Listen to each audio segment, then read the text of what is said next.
Hello, everyone, and welcome back to the Father-Son Packers podcast, your source for Packers news, notes, and analysis. My name is Tommy. I'm one of your hosts. We are coming to you on Wednesday, October 11th, the evening of, and I'm joined, as always, by my co-host, my dad, Matt. Dad, how you doing? I'm doing well. We're here for Mountain episode number 2. See how today's internet holds up. But Mountain we are working hard all day and talking Packers at night. Yeah, we're working hard all night too. This is really tough work here, talking about the Green Bay Packers, especially after a game like we just saw on Monday night. It took us a whole extra day to record this podcast because we had to process just how abysmal of a loss this was to a bad Las Vegas Raiders team. If you somehow missed this game, I envy you. This was not fun. It was not fun to watch. It may be a little fun to watch, but, in retrospect, definitely not fun to watch. Packers lose 17-13, Monday Night Football against the Las Vegas Raiders.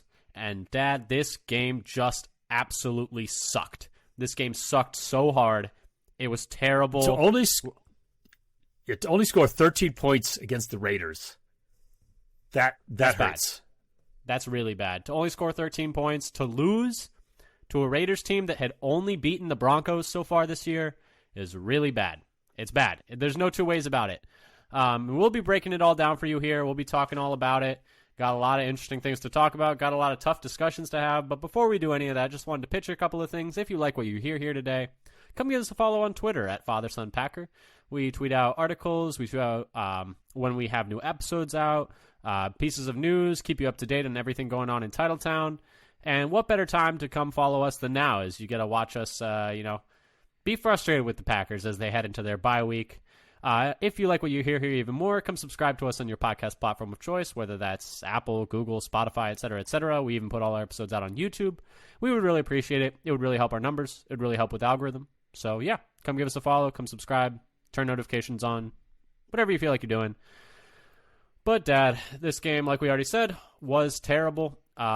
Definitely, hopefully, actually, I'm not going to say it. I was going to say hopefully the lower the season, but it can always go lower. Well, but yes, but Packers hopefully. are now 2-3 heading into their bye, and boy, do they need a bye. But that's what we said last week. Boy, do they. Yeah, but that's what we said last week. We said hopefully, the mini bye will fix it, but we'll see. But before we get into talking about the game, just a couple of pieces of news and notes.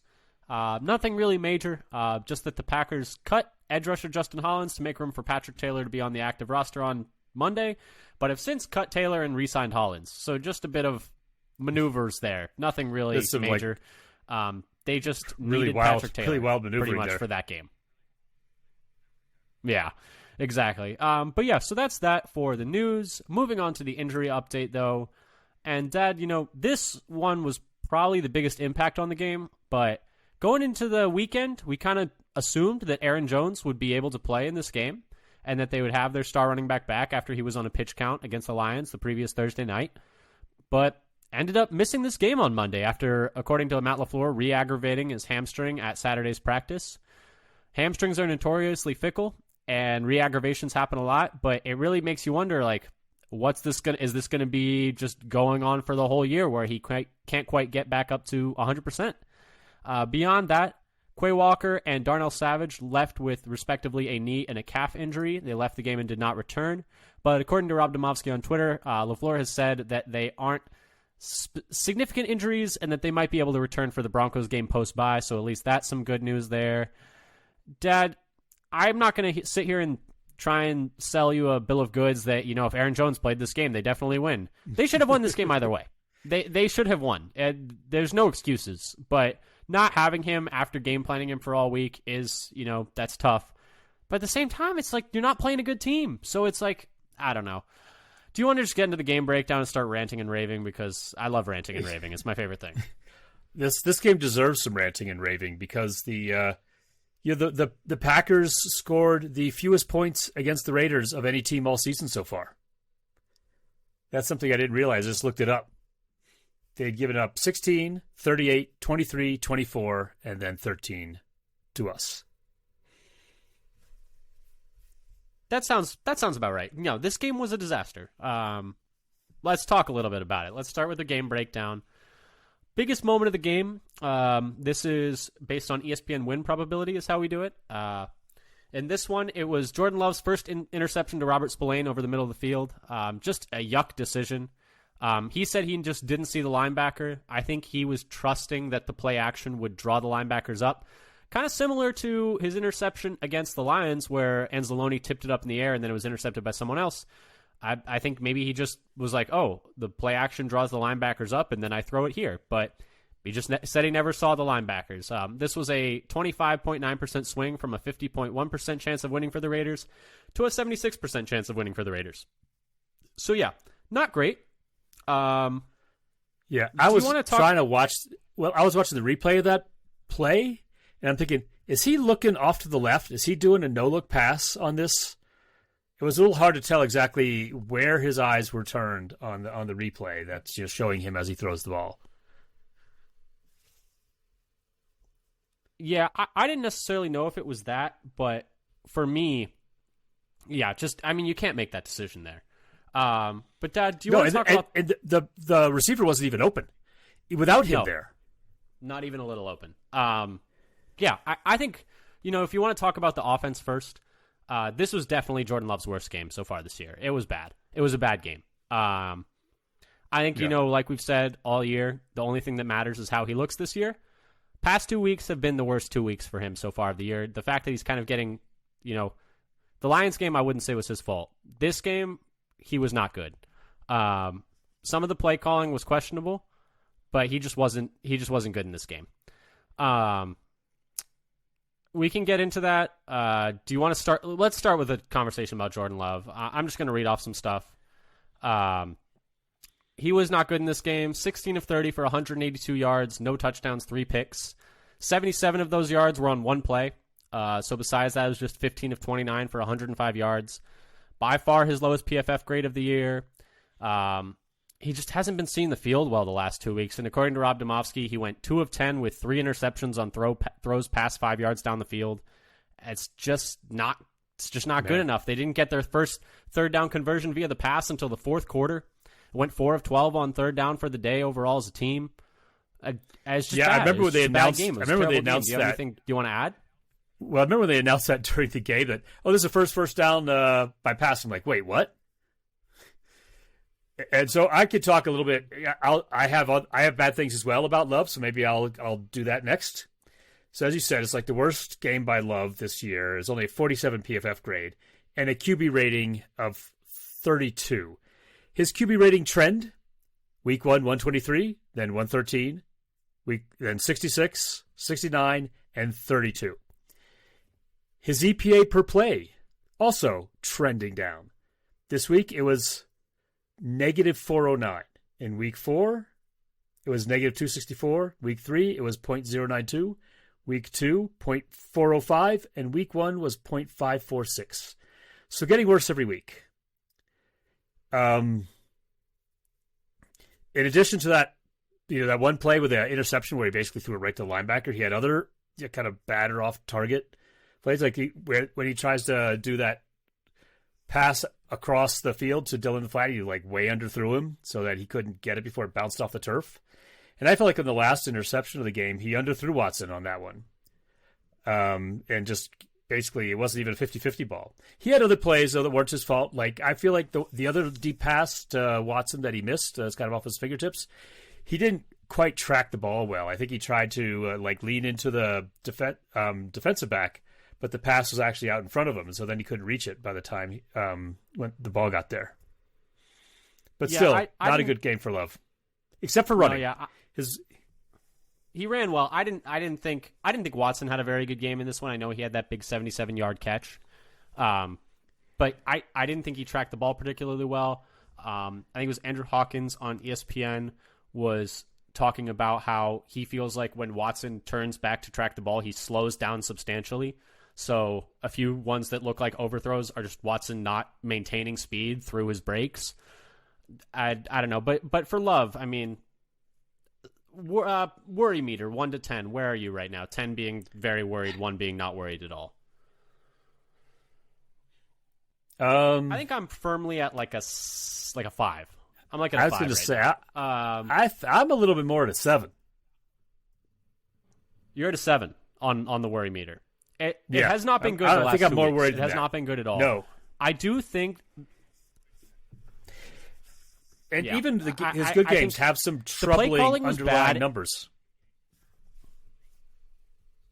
This is true. I mean, going into this game, I mean, they kind of had an unsustainable touchdown percentage on red zone drives, which we kind of knew.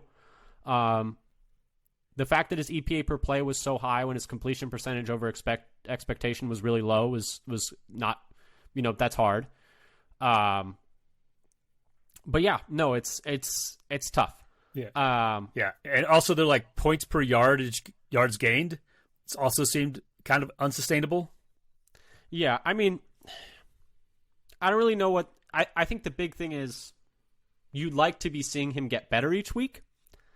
I think week 1 was the best he's played. Or I would say week 2 was the best he's played against the Falcons.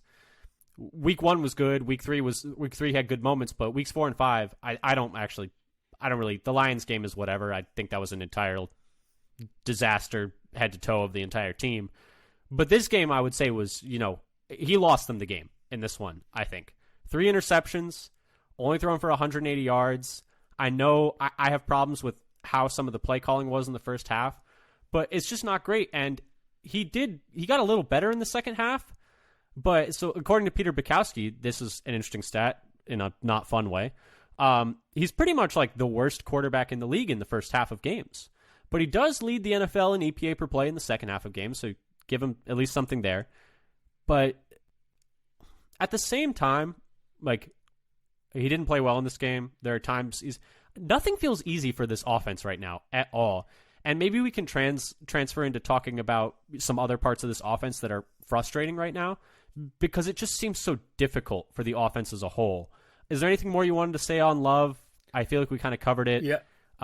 Yeah, I mean, I feel like we haven't seen that, like, in rhythm play that we saw in, like, the Eagles game. It's like, hit the drop and fire it and just work the field. Quick decisions, quick plays. They're kind of, I don't know, messing around, and it's either throwing short for almost nothing or throwing deep for nothing. Yeah, I mean, let's transition into talking about some other negatives for the offense. Is there anything positive you have to say about the offense? I mean, we can get that out of the way. I thought Dillon looked better in this game. 20 carries for 76 yards, just 3.8 yards per carry. The fact that that's a good game is just kind of indicative of how bad it had been. It is his highest yards and yards per carry on the year, and it's also his first rushing touchdown. So there's that. I thought the O-line looked a little better in the run game. Still not great. Specifically, like the one drive where they, off of Rudy Ford's interception, they really pushed the line back. They actually got some movement. And I was like, oh, cool. We're running the football. It's October. Like, Dillon's doing something. And then a lot of the rest of the game, they were not doing that. It looked better in spurts, but, actually each lineman who played both the Lions and the Raiders game actually were worse run blocking this week than last. Part of that's because of game script. It's easier to run when you're down by 30 and they don't really care. But yeah, Dad, let's just get the positives out of the way. What do you have positive to say about this game? So I can piggyback on your Dillon stuff because I had some things on him too about it being his best game, best PFF grade overall. He actually had good pass blocking grade as well after being bad in some of the games. And even though he had his most total yards of 76, despite only 3.8 yards per attempt, which is still the best of the year, being at 3.8. But I felt like in the beginning, his carries were mostly successful. So 10 of his first 14 runs went for 4 yards or more. But then it kind of fizzled out after that, and he finished with only one of his last 6 going for 4 yards or more. And that kind of started at the goal line where they went like -2 and then 1 yard and then the incomplete and ended up with a field goal after the 77-yard bomb to Watson. And I mean, I understand going run there because essentially the previous drive you had just ran it down their throats like 8 straight plays. So it's like, oh, like Yes. we'll just do that again. But they just didn't duplicate that There's no effort movement in that next drive. There was like And- 5 people there and ready there's to just tackle no- him where he went. Yeah, and I mean, there were so many times where it's like, oh, there's 3 Raiders in the backfield. Oh, there's 2 Raiders in the backfield. Almost always, one of them was Max Crosby. Let's start talking about the negatives, Dad. I have a couple more I don't know. positives, surprisingly enough. Oh, you do? Oh, get him out of the way then. Let's just let's say him. So Runyon, actually, he led the O-line in pass blocking grade at 87.4. He was the only one who didn't allow pressure, and by far his best pass blocking game of the year, after really struggling last week, which may have been because of the injury he had during the game. I also felt like there were some couple nice plays from DeGuara on the downfield block on Love's scramble, which immediately followed by the nice catch and run for 19 yards. And then I was trying to figure out, because there was talk about how the receivers weren't getting open. So I thought, well, let me do a little dive into what this game and see if I can find like average yards of separation. So per Next Gen Stats, Watson's and the NFL average for yards per separation, according to the Next Gen Stats site, is 2.94. Watson was over average, Dobbs was over average, Reed was over average, DeGuara was over average, and Musgrave were all over average. At Watson 3.2 yards, Dobbs 3.37, Reed 3.92, DeGuara 3.62, and Musgrave 5.42. Musgrave actually currently leads the whole league in average separation of 5 yards per pass. I actually, in Love's defense, I felt like the receivers were not good in this game. A lot of drops, just specifically the ones at the end, Dobbs on the sideline, especially Musgrave up the middle. Crucial situations. Like high swing drops. Watson down the middle of the field when he dropped the big bomb that Love threw, and he kind of just dropped it at the catch point. Watson not going up for the getting essentially mossed by a 5'8" corner like Amik Robertson at the end. I didn't think the receivers played particularly well in this game. Not to absolve Love, but yeah. Let's go to the negatives, though, Dad. I'll start us off. Starting slow again. I don't know what the fix is, because Jordan Love talked about this. And I just wanted to add. Actually, I'm not even going to add that part. But Jordan Love talked about how they asked him what does he think the team is doing well, and this is kind of we like to do a section that's like what they're saying. And I forget who asked him the question, but they asked him what they think the team is doing well, and he was saying they think that they do a good job of responding to what the defense is doing. And I would say yes, because you come in out of the second half and you're better in every game, but again in this game, just 3 points in the first half. They're averaging just 5.2 points per game in the first half of games, which is 29th in the league, according to Matt Schneidman. In the last 3 games, according to Rob Domofsky, they've been outscored 54-6 in the first half. Like we already discussed, Love is essentially, he's worst in the league in completion percentage over expectation and 4th worst in EPA per play in the first half of games. I mean, I don't know what it is. To me, a lot of it does fall on coaching. I thought the early game plan was terrible. So many screens that just went nowhere. Specifically, the ones that were just making me pull my hair out were the 3rd and 8 screen to Dillon, and then a 3rd and 11 kind of, not really a screen, but just like a pass 2-yard downfield to Patrick Taylor that Love misses, but should have been complete, but I don't think would have gotten the first down anyway. I mean, just a 3rd and 8, we're treating it like it's this impossible conversion. We have to throw a screen because otherwise we don't have a prayer. I mean, that's just, you're playing scared. I hate how we keep not going for it on 4th and short. 4th and 3 on the opening drive, and we're just out there trying to get them to jump, and we're taking a delay of game. It's 4th and 3. It's not 4th and 5, not 4th and 7. I'm so tired. I'm so tired of seeing them only try to draw them off sides and never actually go for it. It's driving me crazy. Just it's all the data says you should go for it there, and they just basically give up. You're at midfield. You're giving up. You're just giving up on the drive. You're like, we're good. And it's the same thing that you're just saying about 3rd and 8 and 3rd and 11. They're making it like it's 3rd and 20. You can't get first down. You're just trying to get a few yards to get better field position on the punt. They've already given up on getting the first down. Yeah, and I know 3rd and 8 is it's 3rd and long, but you can throw, you don't need to throw a screen. I don't know. It's like they're afraid to let. It's like they're afraid to let Love really try something. Yeah, which, is that an indictment of the coaching? Is that, have they watched Love play the last 2 weeks and haven't been very happy with how he's played? I don't know. And then the other thing is, we talked about it in pregame. You had to have a plan for Max Crosby. He was the only player on that defense who could actually have an impact on this game. And he took over the game. 7 pressures, 1 sack, 4 tackles for loss. That undersells how impactful he was in this game. And what they were doing is I don't understand. I think Ben Fennell said this, this looks great on the whiteboard. These plans to have a tight end, Tucker Kraft, rookie tight end, 3rd-round pick, come across the formation and clear him out looks great on the whiteboard, but he didn't even touch him. Those little X's and O's on the whiteboard can move a lot faster than a human on a field. It's like, oh yeah, you can get there easy. Not if that O is Max Crosby. He's moving a lot faster than that O on the whiteboard. You're trying to have 2 tight ends block him on a longer developing drop back. I don't get that at all. Ben Simmons doesn't even touch him. You're not putting your team in a position to succeed. They did do at times. They chipped him with tight ends, but he abused them all game long. He was just killing them all game long, and it's this is the only guy you had to worry about. He's the only one on the defense you had to worry about.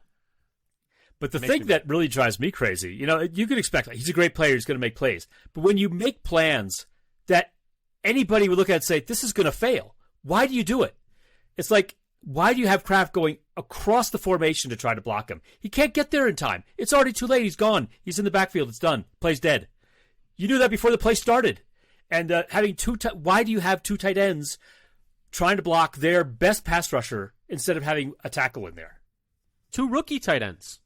2 rookie tight ends. Yes. Maybe if one of them is Mercedes Lewis. Maybe.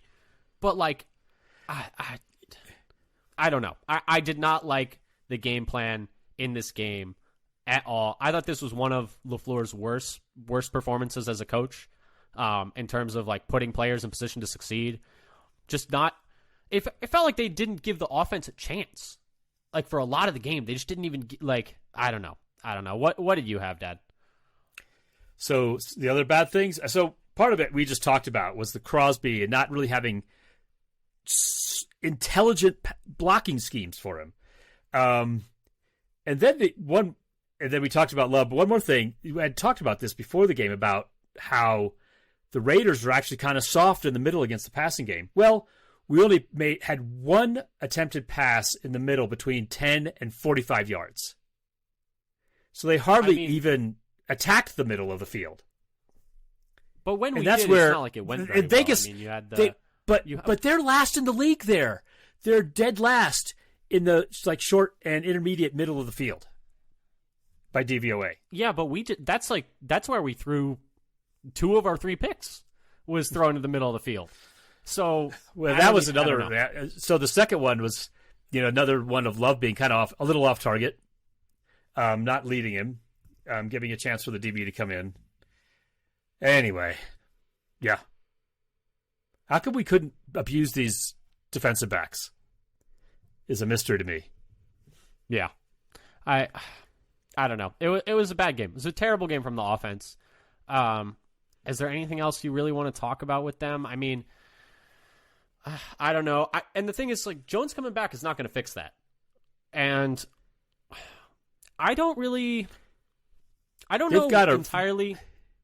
I was going to say, I don't entirely know why. Are we sure Rasheed Walker is better than Yosh Nijman? Are we sure? I'm not. I don't know why they haven't decided to try to go back to him yet. I don't know was it that bad? I understand that I think Walker they need to was. rethink. I understand that Walker was better than him in the preseason, but Nijman, NFL actual games, I feel has played better than Walker has in these games. I don't really know. I don't know.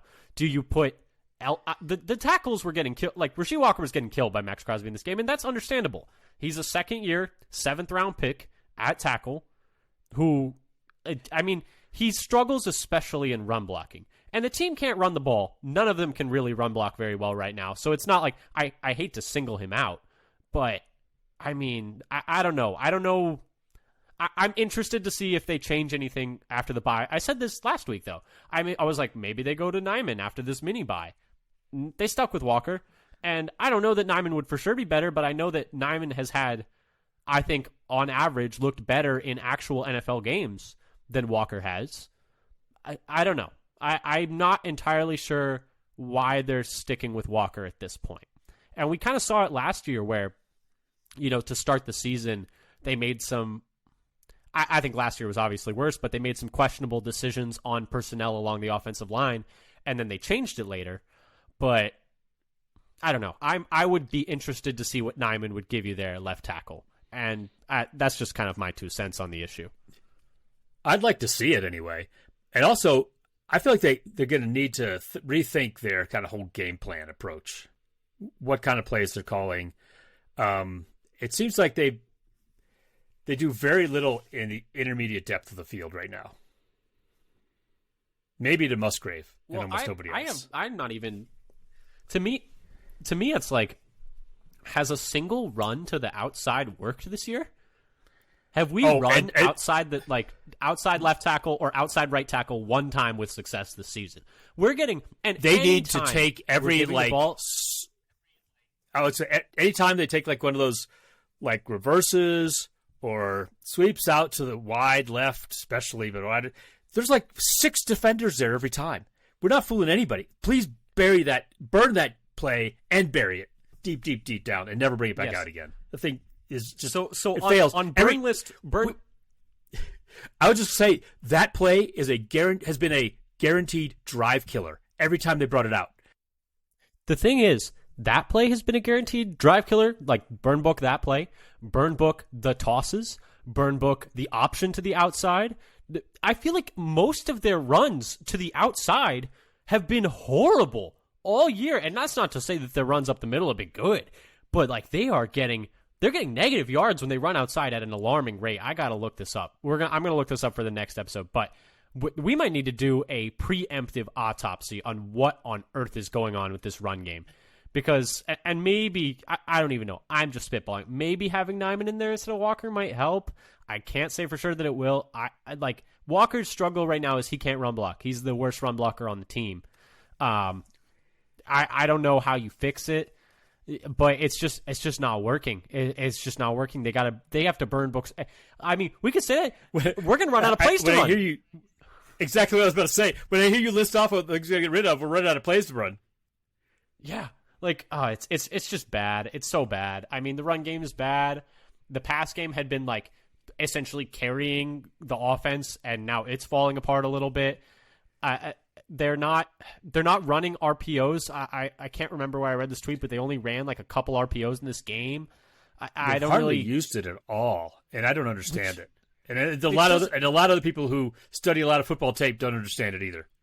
Yeah, and like it had been successful for them in the past, and they just have no interest in doing it. I don't know if Love doesn't like run that stuff well is how they feel about it. They haven't liked how it's been ran in practice. I don't even know. Dad, is there anything else you want to say about the offense? I've already said this once. Is there anything else you want to say about the offense? And we just get back to ranting and raving. We went down another rabbit hole of despair. I mean, the offense is just so bad. And the thing is, the offense you know how bad it is? You know how bad it is? How bad is it? You know what I'm Let's move on to the defense to find something better to talk about. I was about to say that. It was like, the defense was good in this game. It was good in this game, but I don't trust it. I don't trust the defense. They played very well in this game, and I think they should get a lot of credit for keeping the Packers in this game. At the same time, you're playing the Raiders. Raiders are not exactly a juggernaut. They did well. I actually thought Joe Barry coached a very good game. We can talk about some positives and negatives. Obviously, everyone's going to be like, well, he had Preston Smith guarding Devontae, so actually Joe Barry's an idiot. And yeah, you should not do that. That should not happen. But at the same time, I think on the whole for the day, I thought the game plan seemed like they seemed to have a good game plan going in. Let's start with the negatives though. So okay, I'm going to talk a little bit if that's okay, Dad. I know I never do that ever. I never talk at all. You vamp for a while, and maybe I'll find something on the internet to read while you go in your spiel. Well, here's the thing. It's like I thought that the Packers defense was really good in this game. So they hold them to 14. They hold them to 17 points. 3 of those are like you did a really good job to hold them to 3 because there was the first pick to Spillane, where Raiders have great field position and you hold them to a 3 and out and you force a field goal. And it was right after a touchdown where the defense had been on the field a long time too, and they had to come back out there after one play. So really great stuff there, and they did pretty. So okay, there's a lot of stuff where it's like I feel like they did a good job, and then I look at how the Raiders performed compared to their usual performance, and I'm like, oh, the Raiders are just bad. So it's like I'm like, wow, like we did a really good job on third down. We held them to 5 of 13. It's like, yeah, that's good if it isn't the Raiders, because that's actually a 38% conversion rate. And per teamrankings.com, they were at 31% for the season. So we actually let them be a little better than they usually are. I was like, oh, like we did a really good job containing Josh Jacobs. Like he only ran for 3-something a carry. But going into this game, this is the highest yards he's had in a game rushing so far, and the second highest yards per carry he's had in a game so far this season. There are definitely things that they did well. They held Jacobs in the passing game down very well. Just 5 catches for 20 yards. He was averaging 43 receiving yards a game for the year. They held Devontae to just 4 catches for 45 yards. He is dealing with a shoulder injury, so that could have been part of it as well. But 4 catches for 45 yards for Devontae, I'd consider that a win. But yeah, so I think the defense did very well. But I think part of that, like them doing that well, is just that the Raiders are bad. And there were just the bad things in this game were just that they struggled with Jacoby Myers, 7 catches on 10 targets for 75 yards and a touchdown. It felt like anytime they wanted to give him the ball, they were able to get him the ball. And then the other one was they were not making, like the specific one that I think about, they were not making the plays that were there. And the one I'm thinking about is Keyshawn Nixon in the slot at the goal line should have had a pick 6. He should have had a pick 6. They have the perfect coverage dialed up, and he is ready to jump that in-breaking slant and take it all the way back. And he just fails to break on the ball. He just didn't break on the ball. Yeah. And Rasul Douglas is losing his mind after the game. He is jumping up and down and screaming at Keyshawn Nixon because he knows that they had the perfect play lined up. And Rasul's like, all right, Keyshawn, like you know what you have to do. You know where the ball is going. This is a house call. And he just doesn't jump the route. That's exactly the kind of play that Rasul loves to make too, is to jump the route and take the ball the other way. And Rasul was furious. It was not the only time Rasul was furious in this game. He was jumping up and down a couple times, and we'll see a little bit more, and I'll let you talk about the defense. And I think the defense is starting to get a little frustrated because Jair Alexander after the game, from Ryan Wood on Twitter, this is like what they're saying section, but he said, quote, "I think at this point it's pretty obvious the defense needs to not give up any touchdowns. I think that's the part of being self-critical of our defense because the offense is pretty young and they're still figuring out their mojo." I think I've seen the quote chopped to just the first sentence and it makes it sound really bad. I think the second sentence adds some important context, but at the same time, we see Rasul getting frustrated. I don't know. I think the defense played well in this game. They played well. The defense has played well enough to win 3 of the games, at least. And I just don't know. I'm not sure. I don't really have anything else to say about the defense. Dad, did you have anything you wanted to add for them? Sure. I'll talk about, so the good things I had was kind of like situational football. Twice they managed to force the Raiders to punt because of sacks on third down. One by Kenny Clark on the first possession and one by Preston on the Raiders' second possession. So, and then also in terms of situational football, managing, as you mentioned, to hold the Raiders to just a field goal, and only 3 yards in a field goal after Love's interception gave them first and goal at, I think it was the 8. Overall, I had Rasul with a really nice game. He had 5 tackles, no missed tackles, 2 pass breakups, and a passer rating of only 56.3 into his coverage. And he really seemed kind of really kind of zoned in, cued into what the defense needed to be doing on a play, and even knowing what everybody else needed to be doing, and getting frustrated when they weren't doing what they should have been doing. I thought Preston had a I thought Preston had a good game. PFF didn't like his game, though he had four pressures, I thought Preston played a sack. Well, here's why. It's kind of an interesting story. Preston had a sack, 4 pressures, and a batted ball on third down that forced the field goal after the INT, so that they couldn't get the conversion. But he had a really poor coverage grade, and that's, I think, what knocked his overall grade down. Amazing. Which really shouldn't be counted against him. It shouldn't be part of his grade. It's like, yeah, you did a really good job. You did a really bad job guarding Devontae Adams. It's like, yeah, no shit. I did. Like, what do you expect him to do? And that's the thing. Yeah, it's just hilarious that's actually, it would have been better off if he just didn't fall in coverage at all and pretended he wasn't supposed to cover him.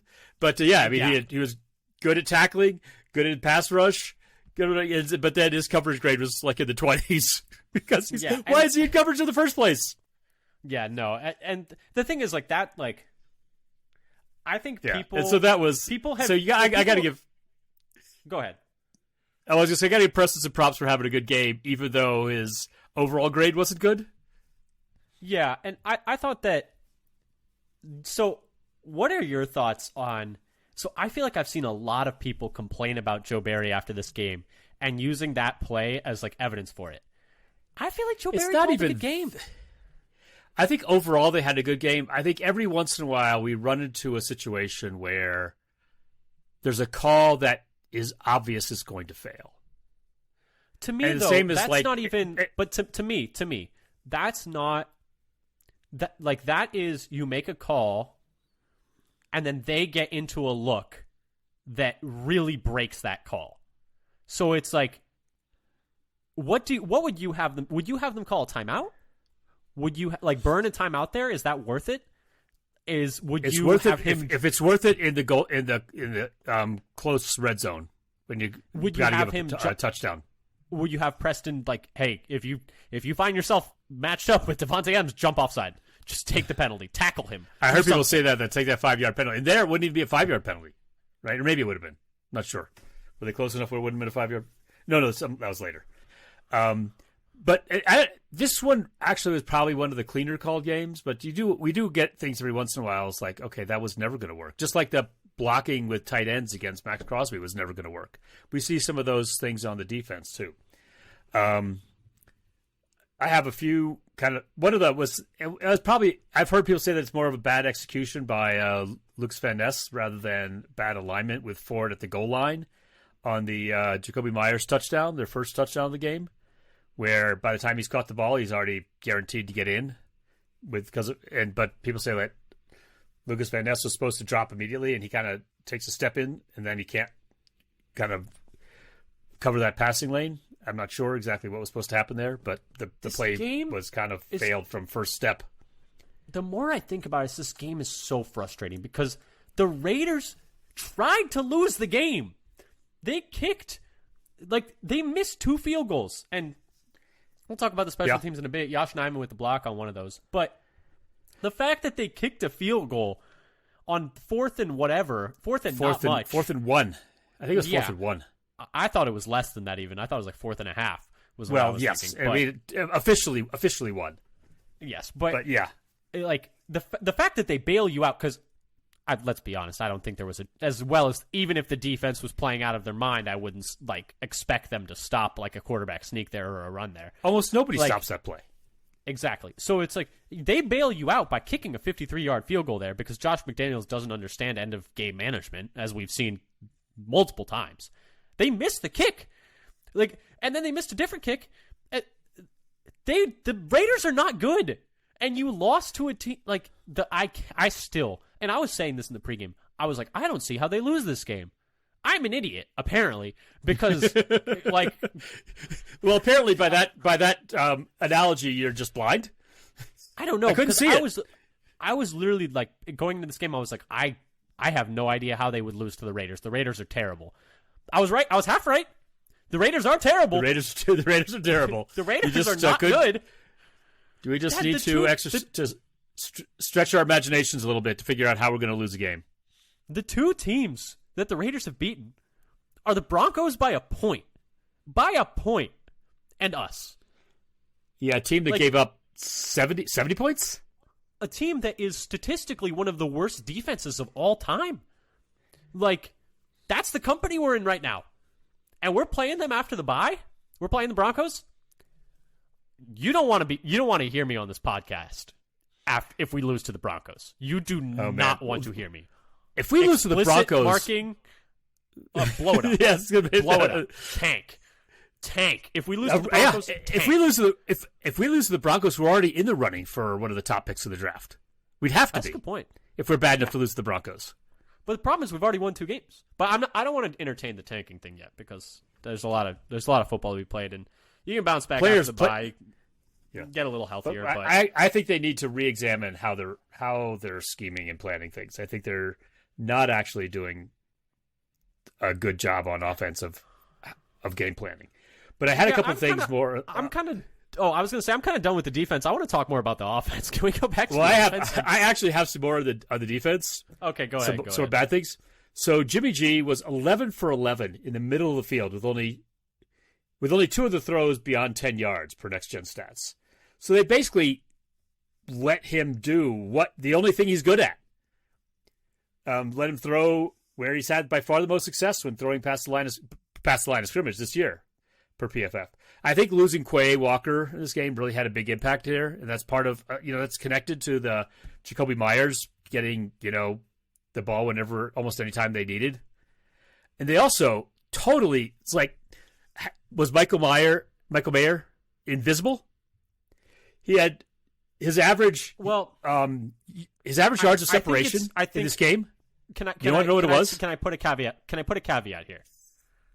Okay. I just want to say it's gonna be hard to guard the middle of the field and tight ends when you're missing both your starting linebackers. Like, I think that's a fair thing to add there. But most of them were leaking up the right side. I know, but usually it's the linebackers and the safeties, and you're missing one of your starting safeties back there as well. So, I have to look to see. I know the first completion was before. Pretty sure the first completion was before Walker was out because that was on the first possession. My whole point is you're missing the personnel that would generally be guarding tight ends. Yeah. In this game, but they wouldn't be. He was unrecognized. 8 yards of separation on his 3 targets.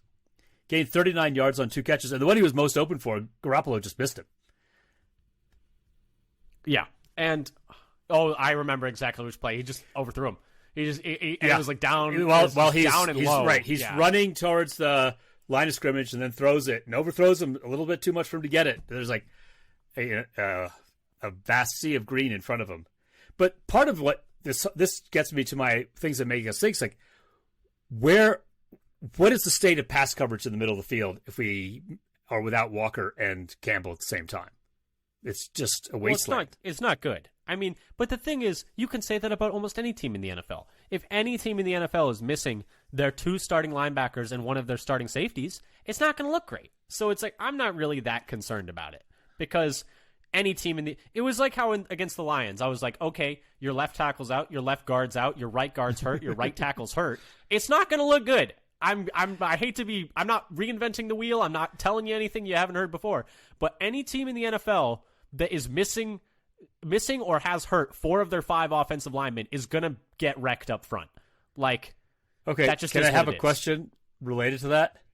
Okay. Why were we so unable to take advantage of their secondary? That's a good point because they're missing half their secondary. That's where I'm like, that's on the receivers. How are the receivers not getting open against backup corners? Guys who have played a handful of snaps at most in the NFL. I mean, they were missing most of their good, not even good. They already had a bad pass defense, and they're missing all their starters. So the guys that are backing them up are worse than the guys who are one of the worst defenses in the league. You know what I was terrible. I actually had this thought before the game. It's and I've had this before. Their best players on a bad defense are going to miss the game, so their backups are going to be in, and all of a sudden they're better. It's I feel like this happened to me before. And happened to teams I root for before. Happened to the Packers before. Happened to my fantasy teams before. What do you think about the target distribution in this game? Have you looked at it? We're going back to the offense. I have notes. What are your thoughts on the target distribution of this game? So I'm gonna read them off. You have receipts for the listeners.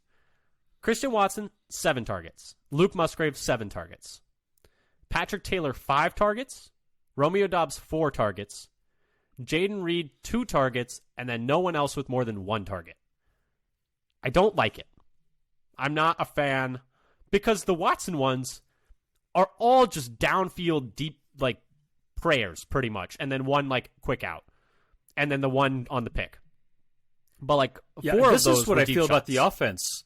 This is how I kind of feel about the offense in general right now. It's just like it's got too many prayers.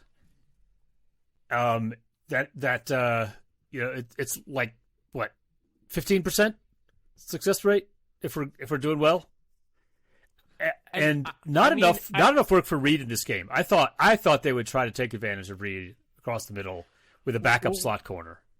Yeah, we and talked maybe about they just how didn't run 11 personnel much.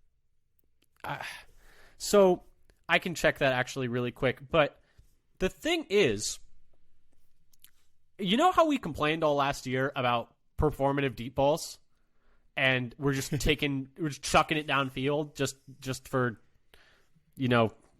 just yeah, for the we're fun still of doing it. We're still doing it in some ways, and everybody is always like giving Rodgers a hard time about like throwing these YOLO balls downfield on 3rd and 4 or whatever it is, and yeah, we're still throwing those YOLO balls downfield. So Jaden Reed was on the field for 50% of offensive snaps, according to something that Rob Domowski posted. I don't know. To me, that's like it's okay, but you got. I think he's looked really good when they've tried to get him the ball. I don't understand. Obviously, it's easy. I want to preface everything that I'm saying with it's very easy to second guess stuff when the result is this. When you put up 13 points on the Raiders in prime time and you lose.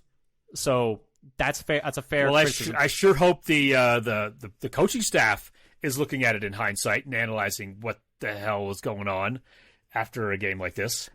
Yeah, because, through 3 weeks when the offense was working the best, they were really hammering Doubs and Reed.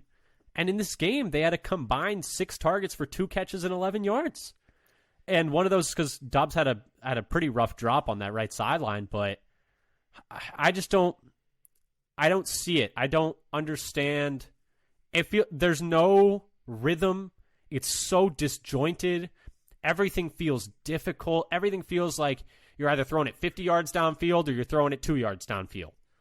Like there is no distribution of targets in terms of like a distribution in terms of like where you're throwing it to the field. You're not evenly spreading it out. I don't know if that's a Love thing. I don't know if that's a Lafleur thing, but they need to get it fixed over the bye. I mean, they need to. I'm praying they need to get it fixed over the bye because for your sanity, for my sanity, for my health. Like it's tough, but we could sit here and rant and rave all day, and I think that'll be the title of this podcast is Packers lose to Raiders, aka ranting and raving. But I don't know. What are your thoughts on the tight end usage in this game? Musgrave had the most snaps, Kraft had the second most, and Sims had the third most. He only had 9 snaps. I'd be interested to see if they start trying to incorporate Sims. I guess you're not calling DeGuara a tight end. Yeah, he's not a tight end. I'd be interested to see if they try and incorporate Sims more than Kraft going forward. I feel like Sims has looked better. I think Kraft has a higher ceiling, so you could if you want to make the argument, Kraft Sims more than Kraft. But I was just saying that I think you can make the argument that like Kraft's ceiling is higher, so you want to get him more snaps so he can develop. And if that's like the way they want to go, I understand. But I think Sims has looked good when he's played, and I think 9 snaps, like you could get him a little more. I wouldn't hate if they wanted to run more 13 personnel, but then at the same time, it's like okay, so you want to take Doubs and Reed off the field, like that's not exactly great because I think those are 2 of your better players as shown through the first 3 weeks of the season.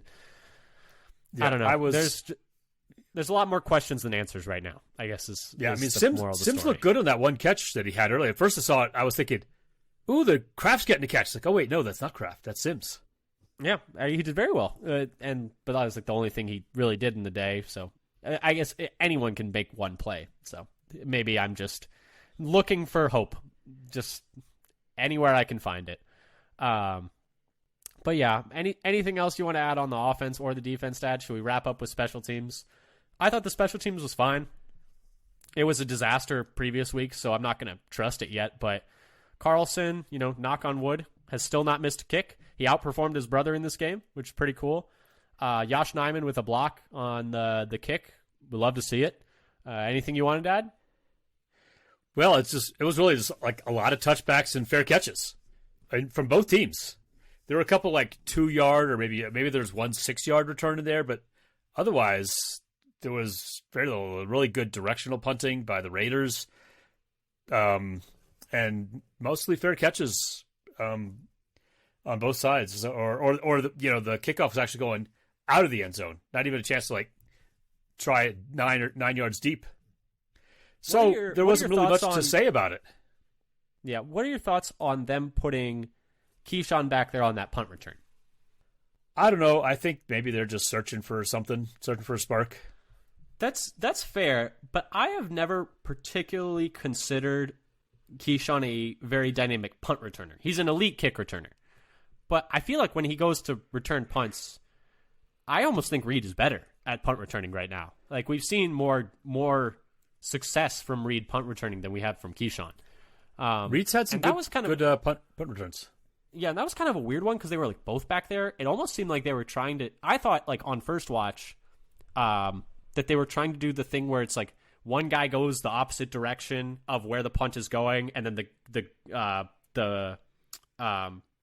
to deke the coverage team. Yeah, exactly. And then the other guy comes all the way back, catches it, and he's alone. But then they both went the same. It was weird. But yeah, that was like my only qualm with the special teams in that one. So they could have put Keyshawn back on offense again. Couldn't have been worse than what they were doing out there. That's the only. Is that the only time they had a successful play around the outside? Was when it was Keyshawn? It's not the only time. I think Jones had a couple in week 1, but it definitely. I mean, because I'm thinking about it's like Falcons. No, Saints was the one with Keyshawn, and then beyond that, my brain is not finding any. Lions. I don't think you could find a successful play of consequence in that game. When the game was, well, I guess they made it kind of like a 1-score game at the end, so I suppose that's something. And then this game, no, I would say strong to stronger, no. But Dad, let's wrap this up. We've gone on long enough. Player of the game, I said Rudy Ford, I guess. Preston Smith, maybe. I give it to Rudy Ford. I thought he looked good back there. He had the pick.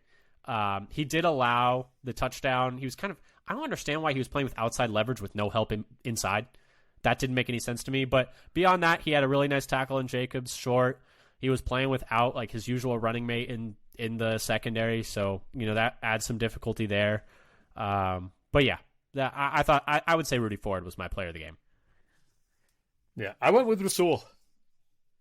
Yeah, I mean, it wasn't a perfect game because he could have maybe had a pick on a play earlier. I think he felt like maybe he could have had a pick on a play earlier, but he had a couple breakups. It was like, didn't miss any tackles. Played solid. Kind of knew it was coming. Ready, but yeah, I mean, with the way the defense played, they should have won the game. That's yeah. You notice neither one of us were thinking about anybody on the offensive side of the ball. Didn't even cross my mind. No one on the offensive side of the ball. Maybe I should go with Josh Nyman. Maybe. I mean, if they end up winning that game, it's because of that kick block. I honestly almost was like, Joe Barry called a great game. Like, just give him the game ball. Why not? But anyway, this has been the Father Son Packers podcast. A little more disjointed than usual. A little more emotional than usual. Apologies for any inconsistencies with the audio. We're kind of working with the setup we have. We'll be back to a normal setup next week. Thank you for bearing with us. If you like what you hear here, come give us a follow on Twitter at FatherSonPacker. Come subscribe to us on your podcast platform of choice. Apple, Spotify, Google. We're on YouTube as well. We put all our episodes there as well. But yeah, thank you again for listening. We'll be doing one episode over the bye. We'll probably, I think we kind of want to do an autopsy probably, I guess, of the Packers running game as it stands. I think that would be an interesting thing to talk about. We'll maybe talk about a couple things. And then we'll be back to doing pre and post games once they're out of the bye. Thank you again, though, so much for listening. And until next time, go Pack Go. Go Pack Go.